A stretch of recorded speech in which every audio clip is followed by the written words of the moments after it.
ஹாய்ங்க, நான் தான் உங்கள் ஸ்ரீ. இன்றைக்கி கபோஸ் டிஜி ஃபேஷனில் பார்ட் 2 தான் ஆரி ஒர்க் கிளாஸ் பார்க்க போகிறோம்.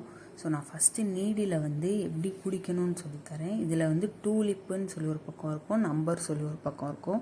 நான் ஆரி நீடியில் 14 நம்பர் தான் யூஸ் பண்ணுறேன். ஸோ டூலிப்புன்ற இடத்துல ஒரு கர்வ் மாதிரி இருக்கும். ஸோ அதை வச்சு தான் பேலன்ஸ் பண்ணி நம்ம ஒர்க் பண்ண போகிறோம். இது ஆரி ஒர்க்கில் பேசிக் செயின் ஸ்டிச். ஸோ இது டூலிப் எடுக்கும்போது நமக்கு ஆப்போசிட்டில் இருக்க மாதிரி பார்த்துக்கணும். எடுத்துட்டு அப்படியே ரொட்டேட் பண்ணி நம்ம சைடு வர மாதிரி பார்த்துக்கணும். இப்போ நான் மேலேருந்து கீழே தான் போடுறேன்.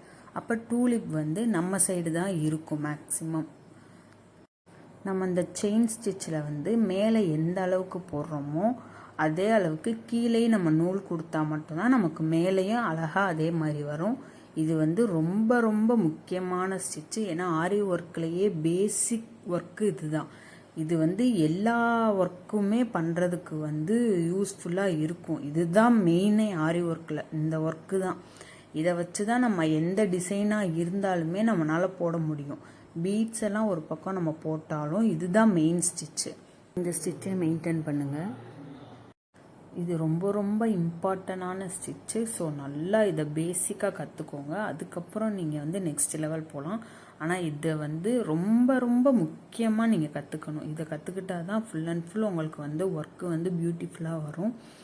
இது அப் சைடில் நான் உங்களுக்கு காமிக்கிறேன். இந்த மாதிரி தான் நமக்கு நீட்டாக வரணும். உங்களுக்கு நீட்டாக ஆரம்பத்தில் வராது, சில சொதப்பல் இருக்கும். ஸோ இருந்தாலும் நீங்கள் இந்த மாதிரி போடுற வரைய நீங்கள் இந்த ஸ்டிச்சே மெயின்டைன் அப்படியே நான் பாட்டம் சைடு எப்படி ஊசியில் த்ரெட்டை லாக் பண்ணுறதுன்றதை நான் உங்களுக்கு காமிக்கிறேன்.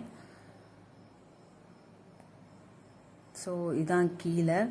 இந்த இடத்துல நம்ம நூல் கொடுத்தா மட்டும்தான் நமக்கு மேலே நூல் ஸ்ட்ராங்காக நிற்கிச்சு. நம்ம கீழே கொடுப்போம். அப்படி கொடுக்கும்போது கரெக்டாக அந்த கர்வில் மாட்டுற மாதிரி நம்ம நூலை சுற்றிக்கணும். சுற்றிட்டு லைட்டாக மேலே எடுக்கும்போது நமக்கு அந்த எட்ஜு இடிக்கும். அந்த நூலுக்கும் அந்த துணிக்குமான எட்ஜஸ் இடிக்கும்.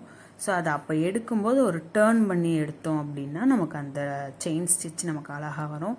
பண்ணும்போது நம்ம ஒரு சைடு மட்டும்தான் சுற்றணும். 2 சுற்று சுற்றணும் அப்படின்னா நமக்கு மேலே நூல் வராது.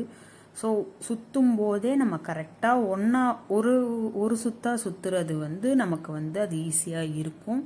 அது போக நமக்கு அந்த செயின் ஸ்டிச்சும் நீட்டாக வரும். நெக்ஸ்ட்டு நம்ம இந்த மாதிரி வேவ்ஸ் வரைஞ்சிக்கணும். வேவ்ஸு அடுத்து கார்னரில் ட்ரையாங்கிள் மாதிரி சிம்பிள் மாதிரி வரைஞ்சிக்கணும். ஏன்னா இந்த மாதிரி சிம்பிள்ஸில் நம்ம போடும்போது தான் நமக்கு அந்த ஃபினிஷிங் நல்லாயிருக்கும். இந்த மாதிரி நிறையா வெரைட்டி இருக்குது. ஸோ எல்லாத்தையுமே நம்ம செயின் ஸ்டிச்லேயே ஃபஸ்ட்டு போட்டு பார்த்துருவோம். அதுக்கப்புறம் நம்ம பீடு எடுக்கலாம். நமக்கு பேஸானது இந்த செயின் ஸ்டிச் மட்டும்தான். ஸோ இதை ரொம்ப ரொம்ப நல்லா கற்றுக்கோங்க. அப்போ தான் உங்களுக்கு ஆரியில் அட்வான்ஸ் லெவல் போனாலுமே உங்களுக்கு இது ரொம்ப ஹெல்ப்ஃபுல்லாக இருக்கும். ஸோ இவ்வளோ போடணுமா, இதெல்லாம் போடுறது கஷ்டமாக இருக்குதுன்னு அவாய்ட் பண்ணாதீங்க. கஷ்டமாக தான் இருக்கும் ஆரம்பத்தில். நீங்கள் போட போட உங்களுக்கு அது கண்டிப்பாக பழகிரும். ஸோ இந்த மாதிரி வேவு, அடுத்து ட்ரையாங்கிள், அடுத்து ரவுண்டு, நம்ம தனித்தனியாக ரவுண்டு, ஸ்கொயரு, இந்த மாதிரிலாம் நிறையா போடுவோம். ஸோ ஜிக்ஸாக் மாதிரி ட்ரா பண்ணிவிட்டு அது மேலே நம்ம நார்மல் செயின் ஸ்டிச் போடுவோம்.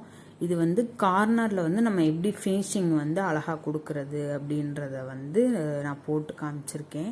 ஸோ இது எட்ஜில் போகும்போது கரெக்டாக அந்த எட்ஜு முடிகிற இடத்துக்கு மேலே ஒரு ஸ்டிச் நார்மல் போட்டுட்டு அதுக்கப்புறம் நெக்ஸ்ட் ஒன் போடணும். அப்போ தான் நமக்கு அந்த ஷார்ப்பான ஃபினிஷிங் கிடைக்கும். இப்போ இந்த இடத்துல பார்த்திங்கன்னா நான் கண்டினியூஸாக போட்டுகிட்டே அந்த இடத்துல முடிக்கும்போது கரெக்டாக ஒரு எக்ஸ்ட்ரா ஸ்டிச்சஸ் ஒன்று போட்டுக்கணும். அப்போ தான் நமக்கு அந்த ஷார்ப்னஸ் கரெக்டாக கிடைக்கும்.